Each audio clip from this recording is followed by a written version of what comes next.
Salut à tous les amis, j'espère que vous allez bien. Bienvenue dans cette nouvelle vidéo. Alors on va parler du Barça, on va faire un petit focus sur Rafinha et Dembélé. Alors avant de commencer cette vidéo, j'aimerais vous dire merci à toutes les personnes qui like, qui partagent, qui s'abonnent, ça nous fait énormément plaisir. On aimerait aussi que les autres qui ne sont pas encore abonnés le fassent pour qu'on puisse faire grandir cette communauté ensemble. Alors merci à tous, c'est parti.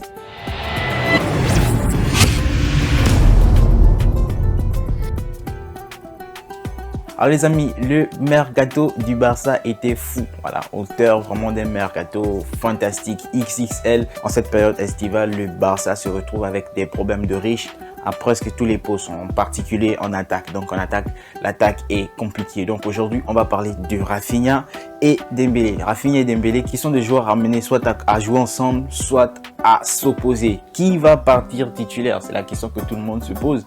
Alors, on va essayer d'analyser un peu, parler des deux joueurs. Alors, on va commencer avec Dembélé. Dembélé a 25 ans. Il a été acheté à Dortmund pour une somme de 105 millions d'euros avec des bonus. C'est l'un des joueurs les plus chers de l'histoire du Barça.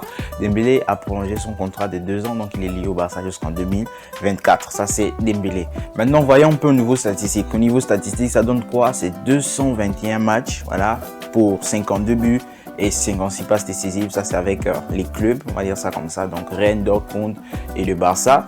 Également, il y a les matchs internationaux, hein, donc c'est un international français, on sait tout ça. Il a joué 9 matchs avec l'équipe de France, il a marqué 3 buts, il a fait une passe décisive, donc ça c'est Dembélé, ça c'est on va dire les statistiques de Dembélé. Bon, on va aussi noter que Dembélé se blesse énormément ou bien s'est blessé énormément dans sa carrière, donc il a manqué énormément de matchs aussi, Dembélé, donc ça c'est au niveau statistique. Maintenant, Rafinha, lui, il a eu un parcours un peu plus compliqué parce qu'il n'a pas commencé dans un grand club directement. Il n'est pas allé de Rennes à Dortmund et au Barça directement comme Dembélé. Non, Rafinha a vraiment eu un parcours assez long, on va dire ça comme ça. Alors, il a commencé dans des petits clubs, on parle du Guimarães, après il a le Sporting, après il a la Rennes. De toute façon, les deux ont fait Rennes. Et il allait à Leeds United, il a fait 2 saisons là-bas. Et c'est là-bas où le Barça est parti le dénicher. C'est là-bas où le Barça est parti le prendre pour une somme de 67 millions d'euros avec les bonus. Et donc là, c'est Rafinha. Donc maintenant, au niveau statistique, qu'est-ce que ça donne? Rafinha, c'est 190 matchs. 190 matchs, il a marqué 52 buts, il a fait 24 passes décisives. Ça, c'est sa carrière en club. Alors, il y a également la sélection, mais bon, la sélection, il est arrivé un peu plus tard et il avait même la possibilité de jouer avec la sélection italienne, mais bon, il a préféré choisir le Brésil.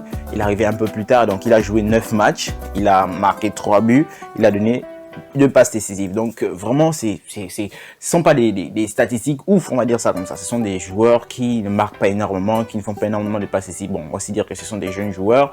Et donc, pour Dembélé, par exemple, lui, il aurait pu peut-être marquer plus, faire plus de passes décisives parce que, bon, il s'est énormément blessé aussi. Donc, on va dire ça comme ça. Et donc, normalement, voici en ce qui concerne les statistiques. Bon, maintenant, on va analyser au niveau des profils.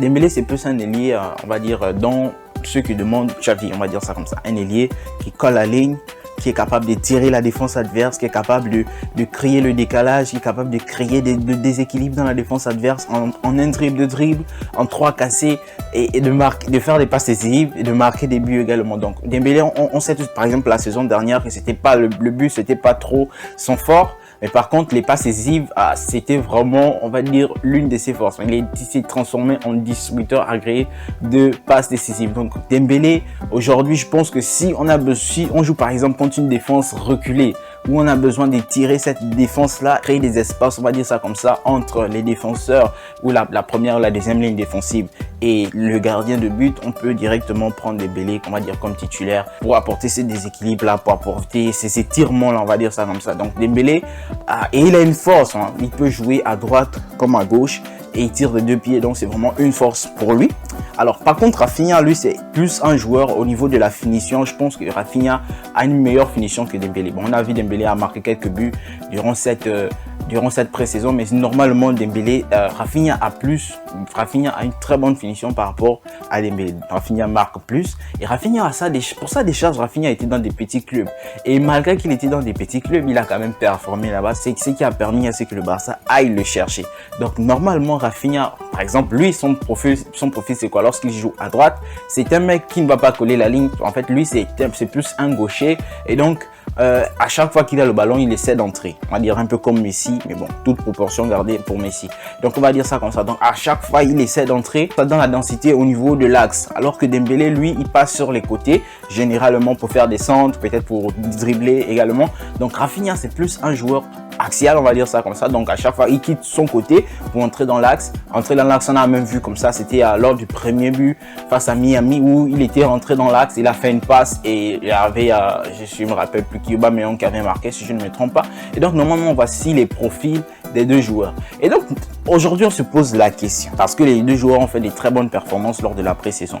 Dembélé a marqué 4 buts, il n'a pas fait de passe décisive par contre, mais Rafinha a mis 2 buts, a fait 3 passes décisives. Donc on se pose la question aujourd'hui, qui va partir titulaire? Voilà, parce que Rafinha par exemple a commencé face à Miami et le Real Madrid, il a fait des très bonnes performances. Dembélé a joué face à la Juventus, il a fait une très bonne performance. Les deux ont joué ensemble, ils ont fait des très bonnes performances. Donc on se pose la question de savoir aujourd'hui qui doit partir titulaire. Soit on les oppose, soit on les fait jouer ensemble. Alors c'est là une question que Xavi va devoir répondre, c'est vraiment un casse-tête pour lui. Alors en tant que fan, je peux proposer quelque chose.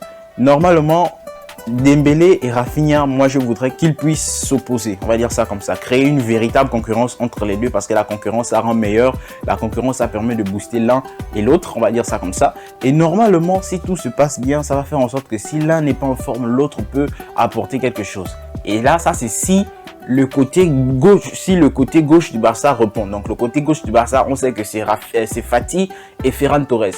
Ferran Torres et Fati doivent faire également le même travail que Dembélé et Rafinha sur le côté droit. Donc si le côté gauche répond et que le côté droit est bon aussi, l'attaque, on va dire ça comme ça, et Lewandowski, Aubameyang, normalement l'attaque du Barça doit être assise, on va dire ça comme ça. L'attaque du Barça est garnie aujourd'hui. Maintenant, dans la mesure où le côté gauche n'est pas opérationnel, Fati par exemple se blesse, je ne souhaite pas, et que Ferran Torres n'est pas à son niveau, il fait les mêmes choses que la saison dernière, là on peut emmener Rafinha à jouer sur ce côté-là ou Dembélé, on va dire ça comme ça, emmener les deux à jouer ensemble. Donc les deux peuvent jouer ensemble dans la mesure où Fati est par exemple blessé, que je ne souhaite pas bien sûr, et Ferran Torres n'est pas au niveau. Donc on va dire ça comme ça. Mais sinon, si le côté gauche répond et que le côté droit est opérationnel aussi, ça pourrait être quelque chose de bien pour le Barça. Alors les amis, on arrive à la fin de cette vidéo. Doit-on les aligner ensemble ou plutôt les opposer, faire en sorte que les deux soient en concurrence? Alors les amis, j'attends vos avis dans les commentaires. N'oubliez pas de vous abonner, d'activer la cloche de notification pour ne rater aucune de nos prochaines vidéos. Ciao à tous.